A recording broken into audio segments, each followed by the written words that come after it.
সূরা রোমের 21 নম্বর আয়াত, খালাকনাকুম মিন আয়াতিহি খালাকনাকুম আজওয়াজা লিতাসকুনু ইলাইহা ওয়া জাআলা বাইনাকুম মুওয়াদ্দাতাও ওয়া রাহমা।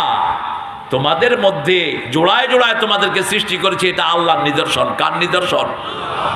পঞ্চগড়ের মেয়ে, চট্টগ্রামের ছেলে আছে না নাই? কথা বলেন না কেন?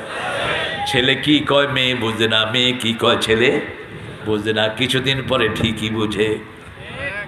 আবার সিলেটের ছেলে ঢাকার মেয়ে, ঢাকার মেয়ে সিলেটের ছেলেরে কয় আবেহালা কই গেছিলি? সিলেটের মেয়ে কয় খিতা খাও, আমি তো বুঝি না, কিন্তু সুন্দর সংসার জীবন চলছে, আলহামদুলিল্লাহ বলবেন না? তবে নিজের গ্রামে বিয়ে করা সুন্নাহ। গ্রামে বিয়ে করা কি? যত কাছে করবেন তত মিল বেশি হবে।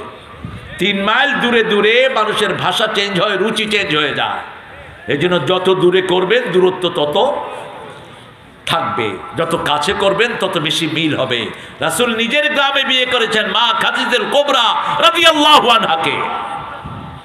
সবচেয়ে বেশি মহারানা দিয়েছেন 19টা ওট। কয়টা ওট? 19টা ওট। মেয়ে যদি দামি হয় মহারানাও বেশি হবে, ঠিক না বা ঠিক? কিছু লোক আছে ছেলেকে বিয়ে করতে যায়, মেয়ের বাপকে বলে ফাতেমি মোহর দেবেন, মোহর ফাতেমি ধরতে হবে। আপনার ছেলেটা কি আলী নাকি? আপনার ছেলেটা কি আলী? তো ফাতেমি মোহরের কথা কন কেন? মেয়ের যে স্ট্যাটাস ওই স্ট্যাটাস অনুযায়ী মোহর ধরবে।